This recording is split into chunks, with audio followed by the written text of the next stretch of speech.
C'est-à-dire que dans un shonara, je n'ai pas qu'une responsabilité dans ce que je dis, mais aussi de savoir comment ça va être entendu par l'autre.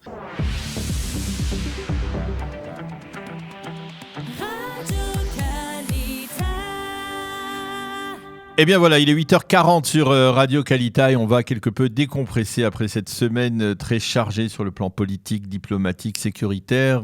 On va essayer de prendre un petit peu de recul et se projeter vers la paracha de la semaine, vers le Shabbat qui arrive à grands pas. Et avec la paracha de la semaine, cette paracha de Béalotra, une paracha très riche, comme beaucoup de parachiotes dans le Sefer Bemidbar. Et pour en parler, nous avons le plaisir d'être avec le Rav Etan Galam. Bonjour Etan, Boker Tov. Daniel, Boker Tov, Shabbat Shalom. Shabbat Shalom. Alors je rappelle que vous êtes le Rav du centre Lev de Kikar Hamdina, Tel Aviv, également le directeur du site Torah.fr. Après avoir dit tout cela, eh bien, on va vous demander qu'est-ce qui vous a particulièrement interpellé dans cette paracha. Boker Tov, Daniel. Alors, moi, j'aime bien, dans ma communauté donc de Tel Aviv, poser des questions. Alors, avec votre permission, je voudrais poser une petite question et voir ce que vous avez à dire et vous donner un peu ce que moi, j'en pense. On a une mitzvah peu connue dans cette paracha, qui est de se souvenir. Il y a 10 choses dont on doit se souvenir tous les jours. Une de ces 10 choses, c'est de se souvenir l'histoire de Myriam. Alors, un petit peu de contexte quand même pour bien comprendre de quoi on parle. Myriam, c'est une prophétesse, la grande sœur de Moshe Rabbeinu. Et à la fin de la paracha Be'alotecha, eh bien, elle va aller voir son frère Aaron, donc le grand frère et la grande sœur vont se retrouver pour parler de Moshe Rabbeinu. Pourquoi ? Parce que Myriam estime que Moshe s'est mal comporté en se séparant de sa femme Tzipora, et ils vont faire une réunion de famille pour parler de Moshe. Et là, Hachem va punir Myriam pour dire, écoute Myriam, tu as dit Lachon hara, tu as mal parlé contre ton frère Moshe, tu dois être puni. Et nous avons une mitzvah tous les jours de nous en souvenir. Alors la première question que je voudrais, c'est pas moi le journaliste, mais je vous la pose quand même. Ah mais je vais y répondre. Très bien, on échange les rôles. J'aime bien échanger les rôles, oui c'est vrai. J'aurais rêvé d'être à votre place. Quoi qu'il en soit, c'est quoi ce souvenir ? Comment est-ce qu'on fait cette mitzvah ? Mettre les tefilines, je comprends, je mets les tefilines, je les mets autour du bras. Shabbat, je comprends ce qu'on doit faire. C'est quoi ce souvenir ? Eh bien, écoutez, vous savez, vous parlez à un journaliste et qu'on fait souvent aux journalistes le reproche de faire du Lachon hara en direct dans leurs émissions, de critiquer souvent les personnes qu'ils interrogent ou même les personnes qu'ils n'interrogent pas. Eh bien, quelque part, moi, je me suis toujours posé la question pourquoi finalement il n'y avait pas dans les Aseret Adibrot, dans les 10 commandements, dans les 10 paroles, il n'y avait pas cette interdiction de dire du Lachon hara. Eh bien, là, peut-être que les 10 souvenirs dont vous parlez, eh bien, un de ces 10 souvenirs, c'est la nécessité justement de veiller à ne pas diffamer, à ne pas médire envers son prochain.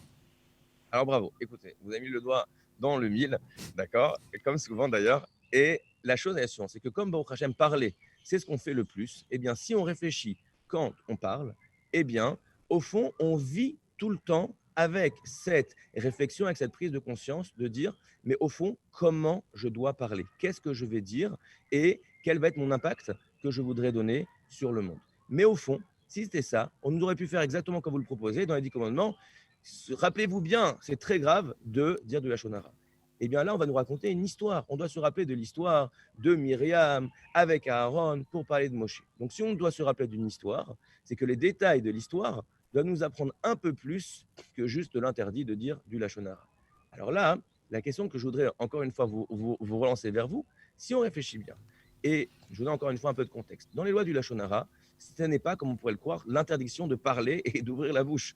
On a le droit de parler, notamment, il est évident que, par exemple, un professeur aura le droit de parler avec les parents d'un enfant des problèmes d'études, des problèmes d'éducation liés à un enfant. Pourquoi ? C'est son travail. C'est ce qu'on appelle Lachon hara les toelet. Eh bien oui, parfois dans la vie, il faut savoir discuter, prendre conseil pour savoir comment améliorer les choses. On n'est pas venu pour dire du mal, on n'est pas venu pour rabaisser, on est venu au contraire pour réparer. Qu'est-ce qu'on voit ici ? Myriam, c'est pas n'importe qui, c'est la grande sœur de Moshe Rabbeinu qui a risqué sa vie pour le sauver, qui ne va pas parler au bistrot du coin avec les copines, qui va parler avec Aaron, qui est lui-même le Kohen, celui qui aime le peuple, qui est lui-même aussi le grand frère de Moshe. Et elle va venir pour dire, nous avons un problème, comment est-ce qu'on va régler ce problème vis-à-vis de notre petit frère Moshe. On peut dire qu'en général, Ethan, c'est le problème de toutes les personnes publiques, parce que c'est peut-être plus facile de ne pas dire du lachon hara lorsqu'on a une responsabilité individuelle, de ne pas, bien entendu, se moquer d'une personne. Mais lorsqu'il est question de problématiques qui ont trait au public, au tsibour, c'est bien plus difficile. Tout à fait, tout à fait, tout à fait. C'est pour ça que malgré Vous mon voyez, je envie connais le problème, hein. et de vous poser et de poser les questions, je suis à la mienne parce que c'est plus facile. Effectivement, c'est un métier difficile que vous avez. La question qui va se poser ici, et c'est ça qu'on va apprendre de cette histoire, c'est écoutez bien. Si aujourd'hui, vous savez, on peut louer une trottinette dans la rue, c'est facile, je télécharge l'application, je prends ma trottinette et je pars. Il y en a qui sont meilleurs que d'autres, mais au fond, il n'y a pas de souci. Au pire, on tombe, on se fait un petit peu mal et rien de grave. Si maintenant on va vouloir prendre un scooter, alors il faut passer un petit permis. Si on va vouloir prendre un Segway, on va nous faire une formation d'un quart d'heure, une demi-heure pour savoir comment le conduire. On va prendre une voiture, on va devoir passer plusieurs mois à faire des heures de conduite. On va conduire un avion, il va falloir faire des heures de pilotage. Et si on veut conduire une fusée, etc., etc. C'est-à-dire que plus on a entre les mains un outil qui est explosif, qui est dangereux, qui a un grand potentiel, mais qui peut avoir un grand potentiel dans le bien comme dans le contraire, eh bien, plus on va devoir bien réfléchir et on aura une obligation de réfléchir à comment utiliser cette chose-là. Vient la Torah et nous dit, rappelle-toi très bien cette histoire. Évidemment que Myriam ne voulait pas dire du mal. Évidemment que Myriam voulait faire du bien. Évidemment que Aaron sont venus pour un but constructif. Mais vient Hachem et leur dit la chose suivante. Comment est-ce que vous n'avez pas craint de parler Be'avdi, Be'moshe? Vient Rachid nous dit, c'est quoi Be'avdi de mon serviteur, à mon serviteur à Moshe? On sait très bien que Moshe est le serviteur d'Hachem. Nous dit Rachid, si seulement c'était mon serviteur, même s'il n'avait pas la grandeur de Moshe, déjà, vous auriez dû réfléchir à deux fois avant de commencer à penser que, au fond, il n'a rien compris. Et même si ce n'était pas mon serviteur, même si c'était seulement une personne aussi grande que Moshe, avec les qualités de Moshe, eh bien, ça aurait suffi à justifier que peut-être vous aurez dû réfléchir un peu avant d'en parler. Vient Hachem et leur dit la chose suivante. Effectivement, il y a des fois où on doit parler. Il y a des fois où on doit même dénoncer. Il y a des fois où on doit révéler un cas comme c'est dans le cas dans le journalisme. C'est vrai. Mais réfléchis pas une fois, pas deux fois, mais 100, 200, 300 fois. Sache une chose. La même chose, c'est que si par exemple, tu vois une altercation et que tu vas venir, tu vas attraper quelqu'un, bon, peut-être tu t'es trompé, peut-être tu n'as pas attrapé la bonne personne. Mais si une personne est armée et qu'elle doit tirer, effectivement, parfois dans la vie, il faut tirer. On sauve des vies en tirant. D'ailleurs, un policier qui aurait une arme et qui verrait une attaque terroriste et qui ne tirerait pas pour sauver la personne serait attaqué au tribunal. On dirait, mais c'est ton obligation de le faire, effectivement. Quand on le voit, dire, c'est même presque le propre de ce livre. Je parlais du livre de Bemidbar. On parle de Bemidbar qui est dans le désert. Effectivement, là, les Béné Israël partent dans le désert. Là, ils sortent on va dire, de l'entourage très relativement serein du Arsinaï, mais ils vont partir dans le désert. Et Bemidbar, c'est aussi Bamedaber, mais celui qui parle. C'est-à-dire que dans le désert, peut-être dans l'incertitude, on est plus amène à parler et à faire du lachon hara. D'ailleurs, ce qu'on voit aujourd'hui avec Myriam dans cette paracha, on va le voir la semaine prochaine avec les explorateurs. Exactement. Alors, effectivement, la question est la suivante, c'est de dire que plus je prends de risques, plus je dois en amont réfléchir. La Torah vient nous raconter l'histoire de Myriam. Pour dire, sache une chose, l'humain, une personne, c'est un diamant. Une personne, c'est quelque chose d'extrêmement important. Oui, j'ai pas fait exprès. Oui, je pensais que. Mais excuse-moi, avant de venir parler, avant de venir te mêler, avant de venir intervenir, avant de venir faire quoi que ce soit qui va avoir un impact sur une personne, est-ce que tu as réfléchi en amont de façon suffisante pour être capable de venir intervenir dans cette situation? Et il y a un sujet qui, moi, me touche énormément. Vous savez, dans la Torah, il y a un interdit qui s'appelle, qu'on a vu il y a quelques semaines, l'ifne hiver lotitan mirchol, l'interdiction de donner des mauvais conseils.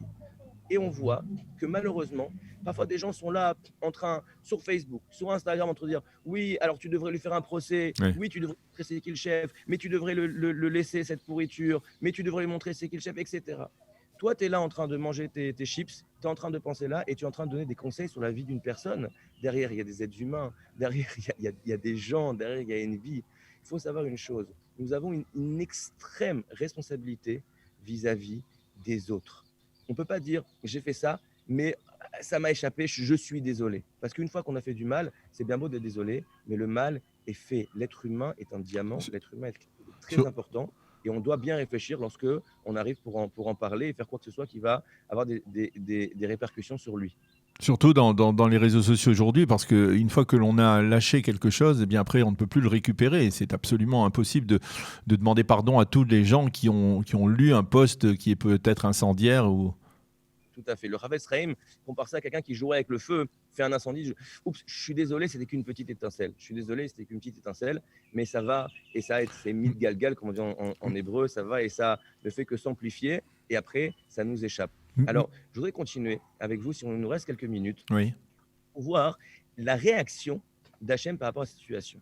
Parce qu'il faut savoir que dans la Torah, nous avons une autre mitzvah que l'on a vue aussi il y a quelques semaines, qui s'appelle Ochiach Tochiach et Amitecha, l'obligation de remontrance. Parce qu'effectivement, nous avons parfois une obligation de nous taire, mais nous avons aussi une obligation de parler lorsqu'on voit un comportement qui n'est pas bon. Et là, Hachem fait quelque chose d'extraordinaire. Parce que comme le dit très souvent mon Rav, le Rav Eli Lemel, mon maître, il dit une remontrance est fait pour remonter, pas pour abaisser, pas pour dire regarde comme tu es nul, mais dire regarde comme tu pourrais encore grandir et tu pourrais t'améliorer sur ce point. Alors si on regarde, qu'est-ce qu'Hachem va faire? Si elle est faite avec bonne intention, bien entendu. Hein. Avec bonne intention, évidemment. Alors Hachem va venir et va faire d'abord une chose. Moshe, Aaron et Myriam, à ce moment-là, sont au même endroit dans la tente.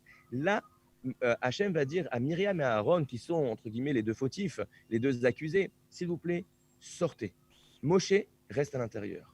Pourquoi déjà on va mettre un cadre, parce que lorsqu'on parle, même si on parle à une personne, là je vous parle à vous Daniel, mais j'espère qu'il y aura d'autres personnes qui vont entendre notre conversation. Et je dois me poser la question, pas seulement qu'est-ce que ce que je dis vient exprimer chez vous, mais qu'est-ce que ça va exprimer chez eux, qui ont avec leur univers, leur historique, leur passé. Quand je parle, s'il y a des gens qui entendent ce que je vais dire, eh bien j'ai une responsabilité aussi vis-à-vis d'eux. Donc Hachem dit déjà, Moshe, s'il te plaît, reste à l'écart. Et là, Hachem va faire quelque chose d'incroyable. Il va aller voir Aaron et Myriam va leur dire cette phrase. Shim'una.